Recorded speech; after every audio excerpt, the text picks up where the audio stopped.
Glad to hear the excitement in the crowd. Does anybody have any questions before we get started? Grades, classwork, syllabus. Okay. So one of the assignments that I asked you to work on for, I guess it was due Friday, was this multiple sequence alignment, the second round, working with Google Sheets. Thanks to those of you that turned it in. I did look through a lot of your submissions of this exercise, and so I want to walk through the solution if you want to see it. If not, we can skip past it. Yes, okay, awesome.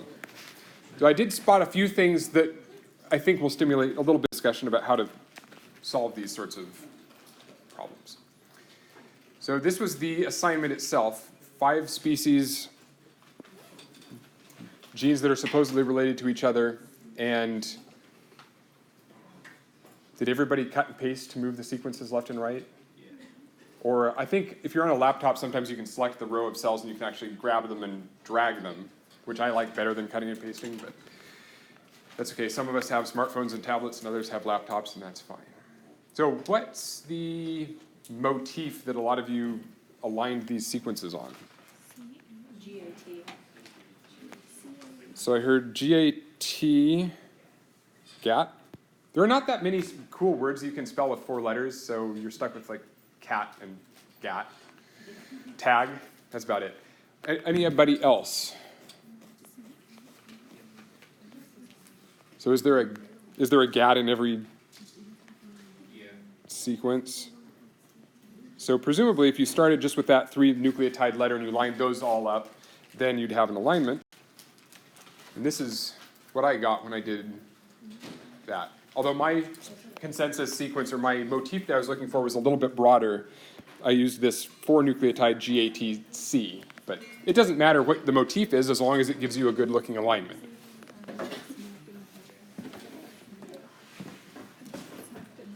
So did anybody have any questions about the consensus sequence from if you got this alignment? Any concerns about coming up with what the average nucleotide, the most common nucleotide at every position is? The highlighted cells are the ones that do not agree with the consensus. That was the 5th question. Identify all the nucleotides that don't agree with the consensus. Those are the yellow ones. Numbering.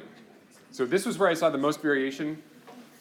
Just start with the leftmost nucleotide, even if it's not part of the consensus, even if it doesn't have a sequence in every column. So for example, a lot of you started numbering with that first nucleotide that was the same in all of the sequences. Just pick the first nucleotide. That way, it's just easier for communication. If we want to talk about the second nucleotide and you number that one instead of 4, you call that one number 1. Then if I want to talk about that column, I have to say, well, it's a -3 nucleotide, or something like. We have to have some weird convention to talk about these nucleotides over here if this one's number 1. So the leftmost nucleotide, just make it number 1 and go single digit at a time, left to right.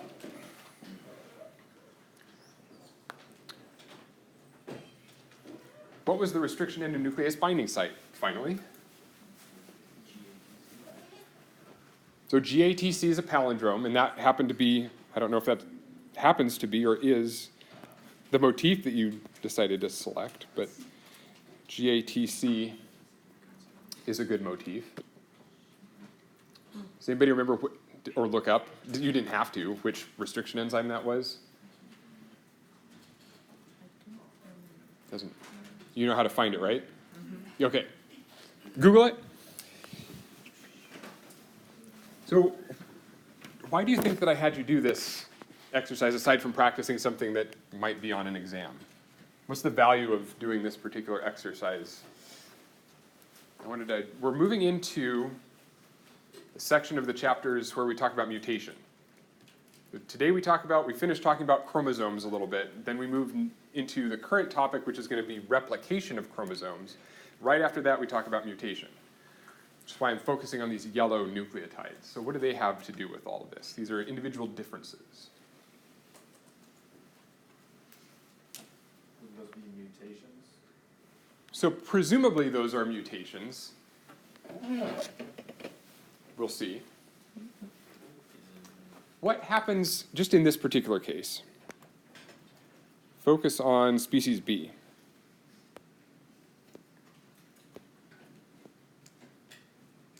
What did that mutation that's present in species B do related to restriction enzymes?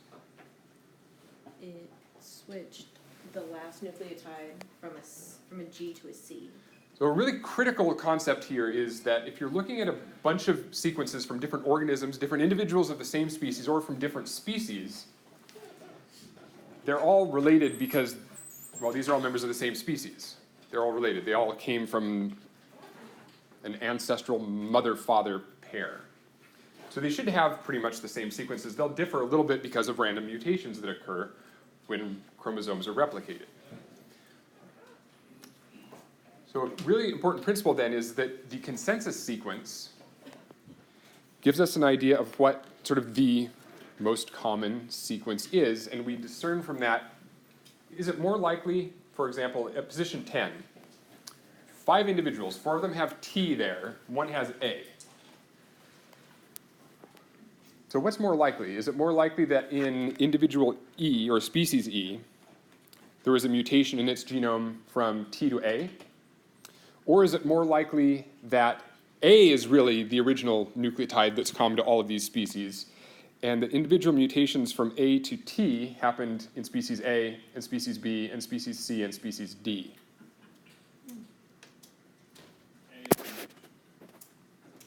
So we've got to vote for A as the mutation.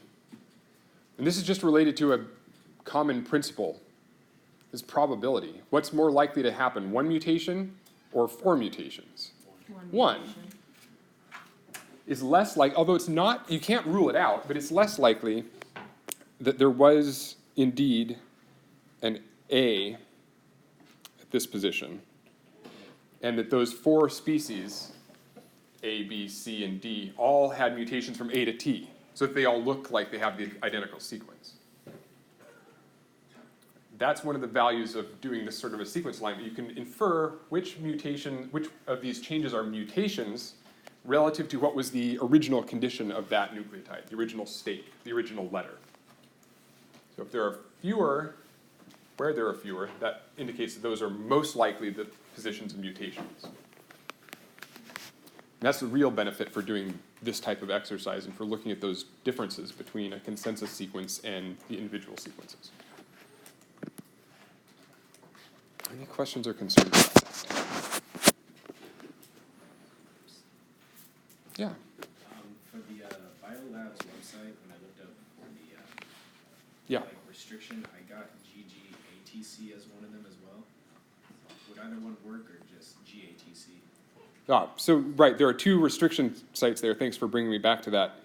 That C mutation in this one species created a larger palindrome, GGATCC, that the other species don't share. So if you had extracted DNA from the 5 different species and you tried to cut them up with the enzyme that recognizes the longer palindrome, the DNA wouldn't be able to be cut in species A, C, D, or E, only in this species because that mutation has created a new palindrome. So GATC is present in every one of the species. They could all be cut by whichever restriction enzyme it is that recognizes that 4 nucleotide palindrome. But then we also have a 6 nucleotide palindrome, just in that one species. Did that answer the question? The one I said was GGATC. There's no extra C at the end for the one I found. It has 2 G's at the beginning. Huh. So so in other words, what you're saying is you found a restriction enzyme that doesn't recognize a palindrome. Yeah. Because GGATC is not a palindrome. Can I take a look? Yeah. You have it up right here. So apparently I've been proven wrong, which is totally fine. So apparently there are some restriction enzymes that don't recognize, or at least don't recognize entirely palindromes. So there is, in GGATC, there is a palindrome. But maybe this particular enzyme that you found, which enzyme was that, by the way? If you still have that, sorry. Yeah, it says ALWL. ALW1. It's weird when you use certain fonts, you can't tell the difference between lowercase l's and capital I's. I hate those fonts. That's why I almost always use Courier for doing DNA sequence writing. So AL1 doesn't recognize it. There's a palindrome in there, GATC, but it may be this one enzyme just needs that extra G at the start for whatever reason. Well, the one that finds GATC is a DPN2. I think there are a number of DPN2. There are a number of enzymes that recognize some of those shorter sequences, like 4 nucleotide sites. But DPN2, thank you. Okay. Any other questions about this? Sequence alignment, consensus sequence, numbering, identifying individual mutations. Okay. So we move on to DNA replication. DNA replication, how cells make copies of their chromosomes so that they can have daughter cells and ultimately kids, offspring.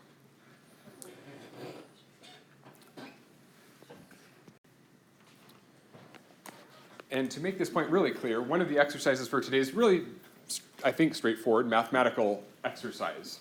So imagine that you are a bacterium. I don't know, it's probably hard to imagine. I can't really imagine. And so this is an asexually reproducing organism. There's no sex, there's no sperm meets egg. It's just a cell. You've heard this before probably.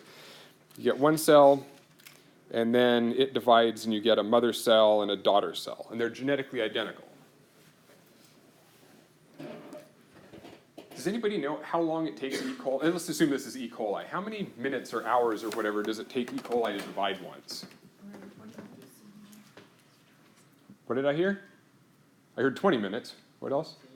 15 minutes? It's on the order of minutes. It's short. It's something like 15 to 20 minutes. So that process in E. coli, from one cell to 2, takes about 20 minutes. So how many times does cell division have to happen to get to 1 million?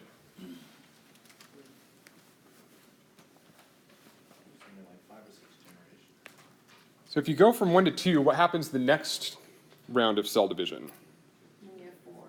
Each of these divides to make 2 daughters, or a parent cell and a daughter cell. So from every cell you get 2 cells, from 2 you get 4, from 4 you get 8, and so on.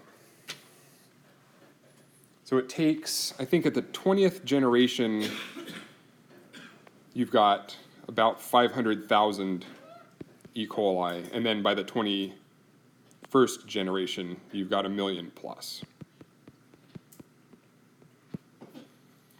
So 20 generations at, let's say, 20 minutes each. What's 20 times 20? 400.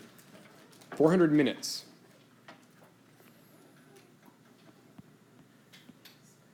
You go from 1 cell to over 1 million cells. How many hours is that? I have trouble with minutes. 400 minutes divided by 6. It's like 6 and something, 6 hours. 6.7.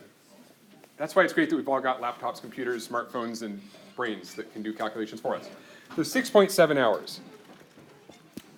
So time to imagine you're a bacterium again. If you're replicating, if you're dividing every 20 minutes or 15 to 20 minutes, what do you have to do as an organism to prepare and do cell division? Replicate my DNA. Right, that's what we're here. It's genetics. You have to replicate your whole genome. All of the DNA in the cell has to be copied because the DNA in the cell, I shouldn't have drawn such small circles. The DNA in the cell in bacteria, they have circular chromosomes. So you have to go from 1 chromosome to 2 because you need 2 chromosomes in the second generation. 1 for you to hang on to, but you need to make a copy for the daughter cell. So every 15 to 20 minutes, a bacterium is making an entirely new copy of its DNA. And it has to keep doing that to grow this culture that we're imagining is growing. So that's one of the interesting and critical things to understand about DNA replication is how fast DNA has to replicate in order for organisms to divide, to reproduce, to create new cells.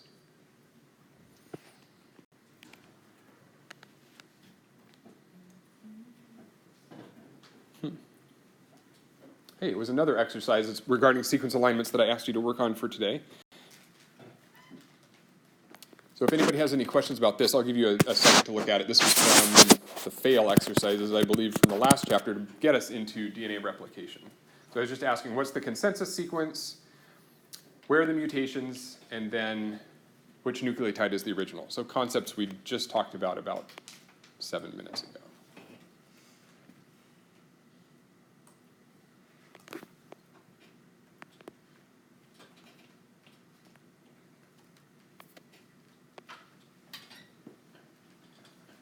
Where are the mutations?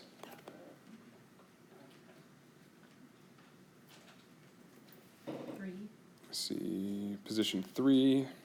In D, there's an A where everyone else has a C.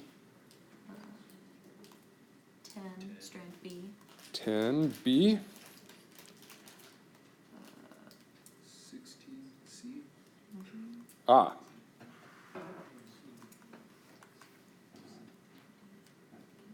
Any other ones? 16.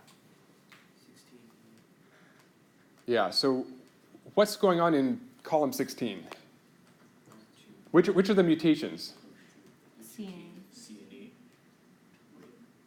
So what's the issue here? We've got 2 different nucleotides in 5 organisms. Which one's more common? C. C is more common, so that would be present in the consensus sequence if I had written it out. So that makes the 2 T's, they're rarer, they're more likely to be mutations, new mutations in those 2 individuals or sequences. Less frequent, so they're more likely to be new mutations. C is the consensus.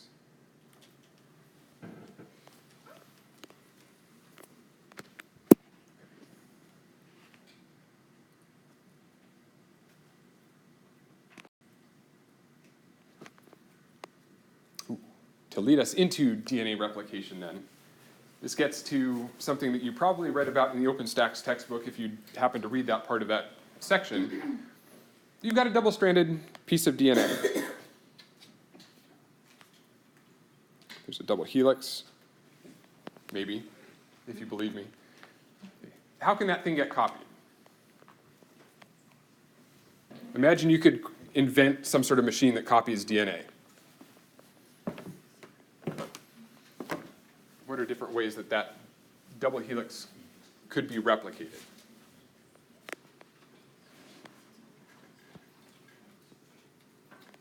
What way does DNA replication actually happen, if you happen to know already?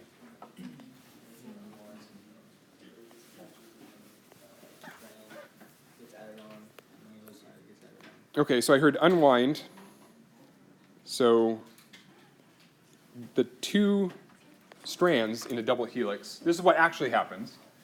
Give you the punchline if you don't already know it before we get there. Each of those strands unwinds. And then what can happen? You've got nucleotides just sticking out on the one strand. You've got A's, T's, G's, and C's, a single strand twice. So an enzyme comes along and unzips it partially. Yep. And one side is being read and transcribed the pairs for that one, and then the other one is also being, the new pairs are being transcribed for that one, and then by the end of it, once it's completely unzipped and everything has gotten a new friend, Yep. they split apart, and now you have 2 exactly the same genomes. Okay, so in other words, we've already talked about the fact that you can read a DNA sequence just with one strand of DNA sequence because you know if you have one strand of DNA sequence what the other strand is going to be. Because A's pair with T's and G's pair with C's. Right, so we only look at DNA sequences as just a single strand of sequence. You can figure out the second strand if I tell you the first strand. And that's what happens really in DNA replication is imagine that these thin black lines are the original DNA molecule, the 2 strands of the original double helix. So after replication, the blue strand gets synthesized, the second strand, based on the information in the first strand by base pairing. Just like if I gave you a sequence of DNA, you would be able to figure out the second strand. So So that's how you go from one double helix to two. You unwind the cell, unwinds the original double helix and uses each half to make the other strand. So that is what happens, but the point here to understand this experiment that we're going to talk about, the Meselson-Stahl experiment, is what are the other possible ways that this could happen. This is called semi-conservative DNA replication.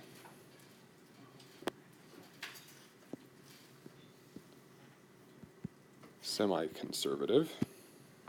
What's conservative replication? So semi-conservative means half conserved. In each daughter double helix, half of the double helix is original strand, and the other half is a new strand. There are some details here that I'm skimming over. We'll get to why that's a little bit untrue. But for the most part, it looks like this. What's conservative replication? Where it's all the So in conservative replication, you conserve the original double helix, and somehow you imagine that that is read and copied so that a new double helix is formed, right? Semi-conservative replication, you build the new strand based on an original strand as the template. The thought behind, and it's just a thought because it's not real, it doesn't happen. The thought was, well, you might have a machine, a cellular machine, an enzyme or something that reads the double helix without splitting it apart first, just reads the double helix and spits out a new double helix. So you'd have the original double helix in black, but you'd also wind up with a copy, a whole all new copy where both strands had just been synthesized. That was the idea of conservative replication. And the third one we're not going to talk much about because it's even more hard to fathom once you know that semi-conservative replication is really what happens, is this idea of dispersive replication, which said that you'd wind up with, you'd take, somehow, the cell would take the original double helix on the left here, and it would, I don't know, like cut it into pieces or something, and then you'd have parts of each double helix that were original stitched together with parts of the double helix that were newly synthesized from the other double helix. So you get these weird Frankenstein's monster pairs of double helices where each double helix is part original and part new. But different from semi-conservative.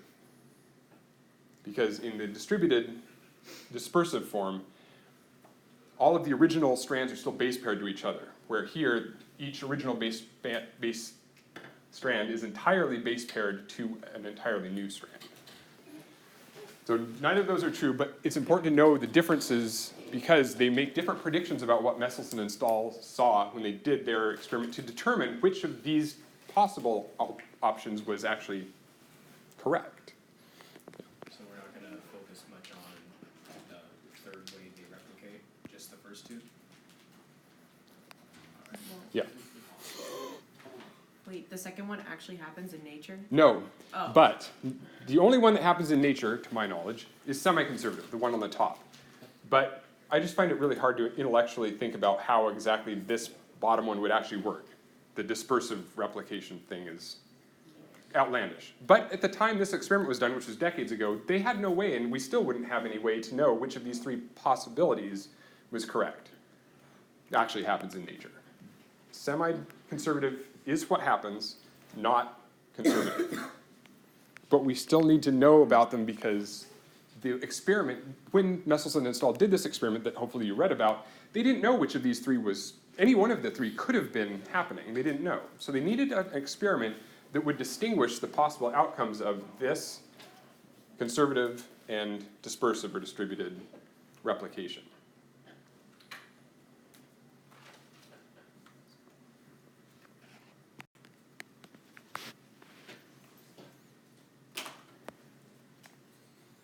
So by the end of replication, the goal is to understand how cells make copies of their chromosomes, and we'll also talk a bit about how they do it so quickly.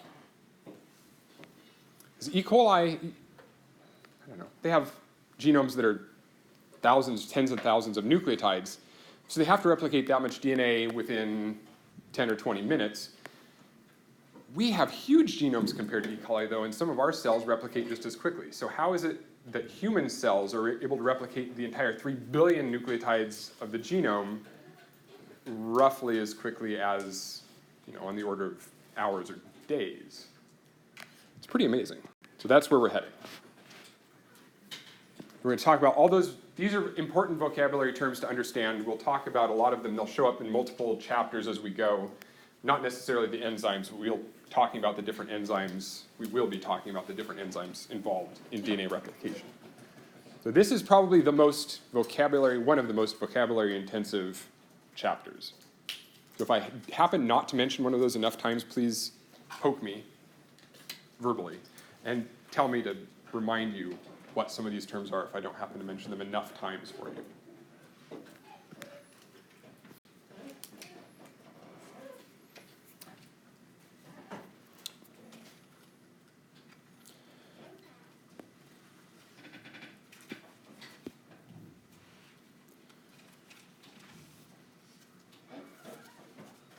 So if you've got a double helix, an original double helix, now we're ignoring that third possible replication mechanism. Original double helix.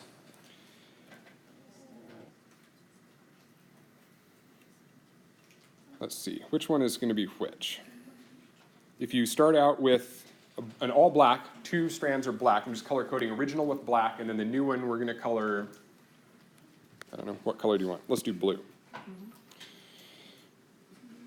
So you can either start with the original chromosome, both strands, and wind up with the same original and 1 copy. Is that conservative or semi-conservative?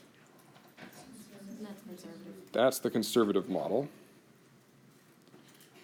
Or you can have semi-conservative where the strands are unwound and then new copies, the blue, are built on the template of the original strands. So if you had the ability to go into an organism after DNA replication. So this is organism, let's say it's E. coli. Let's say you've got a mother cell and you've got the daughter cells after cell division. We're trying to distinguish conservative from semi-conservative, conservative on the top, semi-conservative on the bottom. If you could grab the DNA out of those daughter cells, the 2 daughter cells in each case, what's different? How do the chromosomes look different?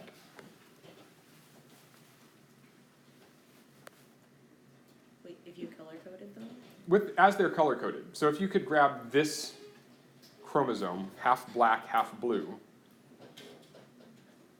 The chromosome itself would be striped.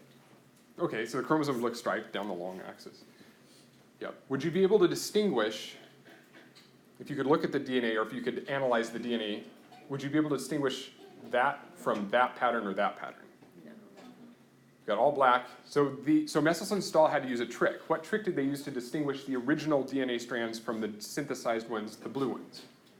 They dyed the first generation with a color. Black strands were sort of dyed. They used a chemical trick, but it wasn't technically a dye. Isotope of nitrogen? Yeah, they used heavy nitrogen. So what they did was, and this is why we talked a little bit earlier about how bacteria grow and divide and how quickly. They grew their initial cultures of bacteria with only heavy nitrogen, that is literally heavy nitrogen. They use nitrogen that's a little bit higher in molecular weight than the nitrogen that you see on the periodic table. So black here is going to indicate strands that were grown in the original culture. So if you had, let's say, this is not how it worked. We're going to get there in just a second if you haven't already read this from the chapter reading. Let's say that the heavy nitrogen was actually radioactive. It's not. They have another way to tell which are black and which are blue strands. Let's say it was radioactive. If you grew E. coli in heavy nitrogen, and this model, the conservative model, was correct, would the top cell be radioactive? If you got that E. coli cell, would it be radioactive? Yes. Does it have the heavy radioactive isotope of nitrogen in its DNA? Because it was grown in heavy nitrogen initially. So black, the original molecules were the ones that came from when the bacteria were grown in this nitrogen. The bacteria put the nitrogen in, among other things, nitrogen that's in their DNA. So these would be heavy molecules, radioactive in this example. If you looked at another E. coli cell, would this one be radioactive? This is synthesized in the presence of light nitrogen, or normal nitrogen. So you'd be able to distinguish that cell from this cell based on its radioactivity. What about these two cells? Do they look, in terms of the amount of radiation they're producing, for example, do they look the same or different to each other? They would look the same. They both have one strand of DNA that's got heavy nitrogen and one strand that's got light. So they look, to us, if we were measuring radiation coming off of each one or something like that, they look identical to each other. So it's entirely this difference between these outcomes that let these two scientists, Matt Meselson and Frank Stahl, do this experiment to figure out which of these two ways replication actually happens. If replication happens, in other words, if replication happens in a conservative manner, you'll actually find some cells that have the original molecule of DNA in them. In this case, it's one that has heavy nitrogen incorporated, and daughter cells that are grown after they take away all of those radioactive or heavy nucleotides will have DNA that's entirely synthesized in the new environment, which only has the light or normal isotope of nitrogen. But if you do the same experiment, if semi-conservative replication is correct, then each of the cells are genetically identical. They get one strand each from the parent E. coli, and so they'll be equally heavy or equally radioactive. We're just using as a maybe more familiar term than what they actually used in this pulse chase experiment. So what that means is they grow bacteria, bless you. So x-axis is going to be time, from left to right, time 0 minutes to, I don't know, we'll say infinity on the right. So for the short period of time, they start growing cells in heavy nitrogen. So you go from 1 cell to 2 cells over time to 4 cells over time, and they're all making their DNA be heavy. It's all black double helices. Black, again, standing for those that contain the heavy isotope of nitrogen. So they do that for a while, and then they switch the culture. They move all of the bacteria out of the culture medium they're growing in that lets them incorporate heavy nitrogen into their DNA. And then they move all of those bacteria into a situation where the only nitrogen they have for building more nucleotides and more DNA is normal, light nitrogen. The normal nitrogen that's found in most organic molecules. So as that culture continues to grow, then let's say you start with those original 4 cells, then you go to 8, 16, 32, and so forth. And then at some point, down here, they collect, they have been collecting bacteria from each generation. So they can measure the amount of heavy nitrogen that's in each generation.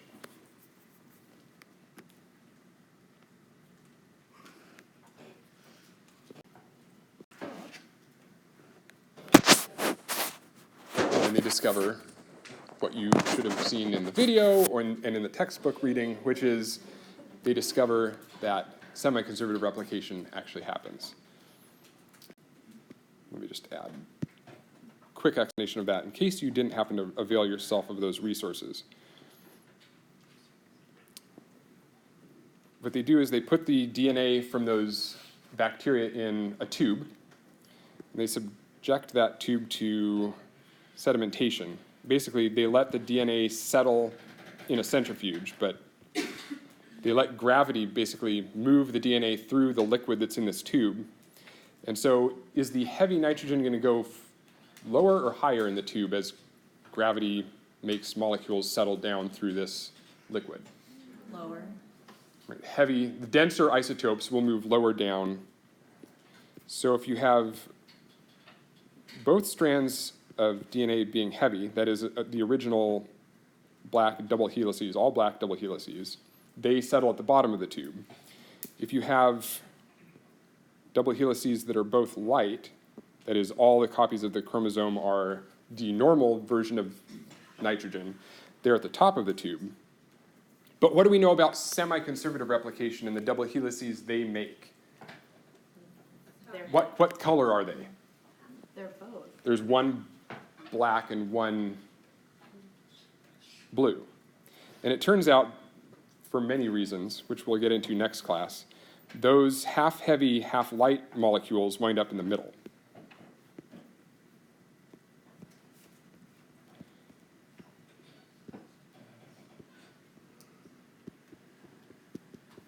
And that's the main difference, as we discussed, is that in conservative replication, you don't get half-heavy, half-light, one strand black, one strand blue, double helices. You never would get that in conservative replication, because conservative replication, you always start with the original double helix, and it's always present. It never gets broken apart into different molecules.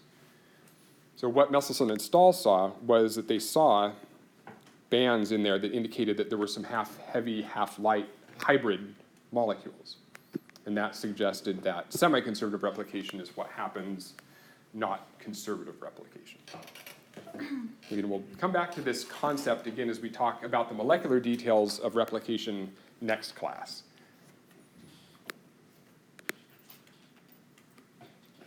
There's a trade-off in biology when DNA polymerase copies DNA, there's a trade-off between quantity and quality, speed and accuracy. We each, and most cells, have lots of different DNA polymerases. There are multiple genes that make different polymerase enzymes. So those are the enzymes that stitch nucleotides together and build DNA. We have a lot of different types of them. Some of them are slow but accurate, and some of them are fast but make mistakes.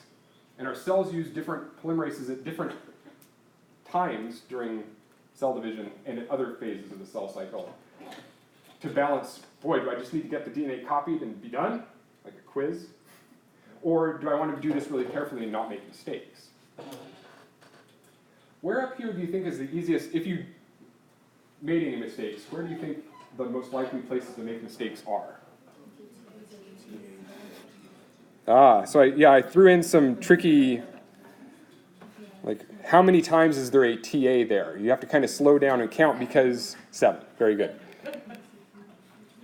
So what's the easiest way to make sure that you do the copying of the polymer, the homopolymer, that is homo, same, polymer, many, so same nucleotide many times, or the TA repeat? Like what's a good strategy for that? If you're a human and you're copying, what did you do when you were writing that down? Did you read it once and then keep going, or you count the number of TAs there are and then write down that many TAs? Right? So there are different approaches for solving this problem.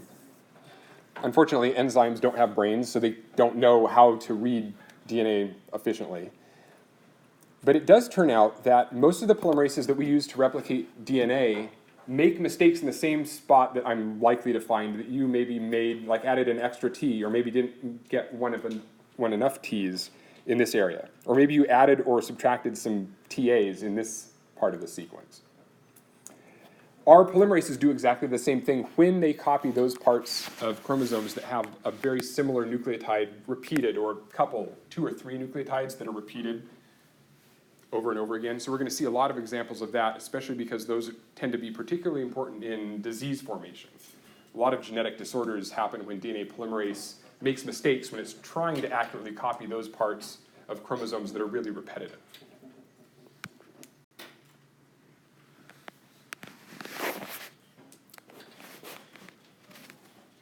So that was the question and answer part.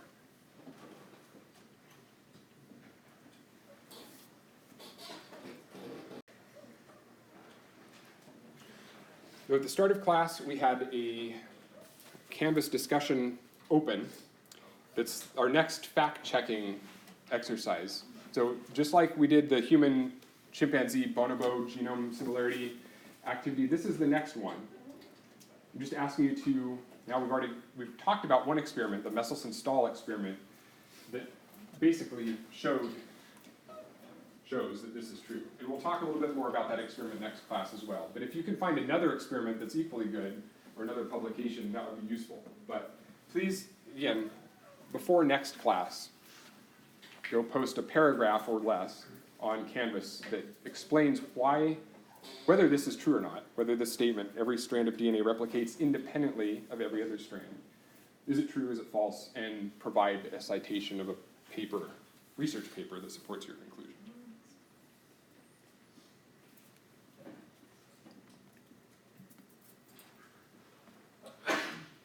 Bless you. Everybody's allergic to genetic. So that means that for next class, we've moved into the next topic, DNA replication, clearly. So that response will be due for next class. And then also, there's a PDF exercise that will be distributed on Google Classroom. I accidentally, in the manual, I think I had 2 things that were numbered 4.2. So this one should be called 4.3 in the course manual. But that'll go out on Google Classroom. And please take a look at that and return it to me. This is me getting information about how much you understand conservative and semi-conservative replication now, so that I know how much to talk about that for next class. And then just 2 videos from this chapter to watch for next class. You don't need to work on any of the other exercises from the DNA replication chapter yet. We're going to spend about a week or a week and a half, 3 or 4 classes on this topic. So you don't have to do it all at once. Any questions? If you do, I guess you better come up and talk to me separately because everyone else is heading out. See you next time.